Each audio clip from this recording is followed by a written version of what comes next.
তাওহিদ হৃদয় এবং মাহমুদুল্লাহ রিয়াদ এর ঝড়ো ব্যাটিং দেখল ক্রিকেট বিশ্ব। ২ ম্যাচ হাতে রেখেই সিরিজ জয় করল বাংলাদেশ। এরপরে শুরু হলো তাসকিন এবং শরীফুলের বিধ্বংসী বোলিং, আর যেখানেই নাস্তানাবুদ হলো জিম্বাবুয়ের ব্যাটিং লাইনআপ। এদিন ২ ম্যাচ হাতে রেখেই জিম্বাবুয়ের বিপক্ষে সিরিজ জয় নিশ্চিত করল বাংলাদেশ, সেই সাথে তৈরি করল হোয়াইট ওয়াশের সুযোগ। চট্টগ্রাম সিরিজের তৃতীয় ম্যাচে জিম্বাবুয়ে অবশ্য কঠিন পরীক্ষা নিয়েছে বাংলাদেশের। রোমাঞ্চ ছড়ানো ম্যাচে বাংলাদেশ জিতেছে ৯ রানের ব্যবধানে। তবে ১৬৬ রানের লক্ষ্যে ব্যাট করতে নেমে দ্রুত গড়ির শুরু পাচ্ছিল জিম্বাবুয়ে। তবে জয় লর্ড গাম্ভী বিদায় নিতে বিপর্যয় শুরু।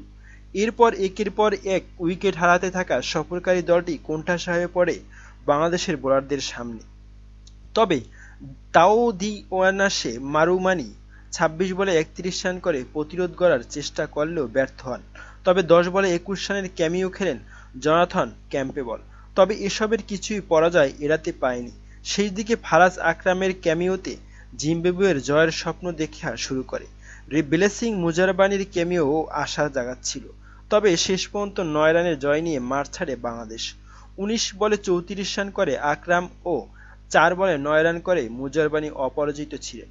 এর আগে চট্টগ্রাম জহুর আহমেদ চৌধুরী স্টেডিয়ামে টস হারের সুবাদে আগে ব্যাটিংয়ে নামে বাংলাদেশ। শুরু থেকেই রান করতে সংগ্রাম করতে হচ্ছিল টাইগারদের। ৪ দিয়ে ইনিংস শুরু করলেও লিটন যেন আর বের হতে পারেননি খোলস থেকে। ১৫ বলে মোকাবেলা করেছেন ব্যক্তিগত ১২ রানের মাথায় উইকেট বিলিয়ে দেন উচ্চাভিলাষী ব্যাটিংয়ে। দলীয় ২২ রানে লিটনকে হারানোর পর দলীয় ২৯ রানে তার পথ ধরেন অধিনায়ক নাজমুল হোসেন শান্ত। ৪ বলে ৬ রান করে শান্ত বিদায় নেওয়ার পরেও দলের হাল ধরে রেখেছিলেন তানজিম হাসান তামিম।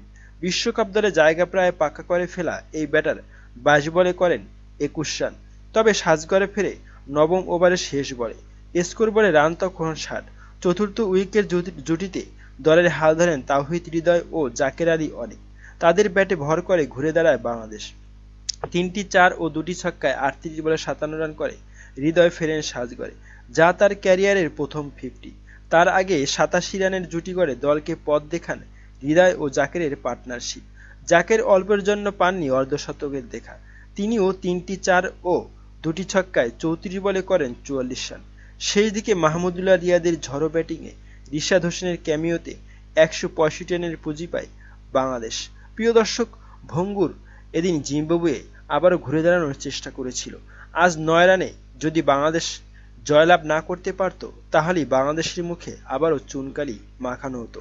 যেই দলটি বিশ্বকাপে সুযোগই পায়নি, সেই দলের সাথে বিশ্বকাপের প্রস্তুতি হিসেবে খেলাটা আপনি কেমন চোখে দেখছেন? এবং মাহমুদুল্লাহ রিয়াদ এবং রিশাদ হোসেন এবং জাকের আলী এবং তাওহিদ হৃদয়ের এই ঝড়ো ব্যাটিং আপনি কেমন চোখে দেখছেন? জানাতে পারেন কমেন্ট করে কমেন্ট বক্সে। ধন্যবাদ।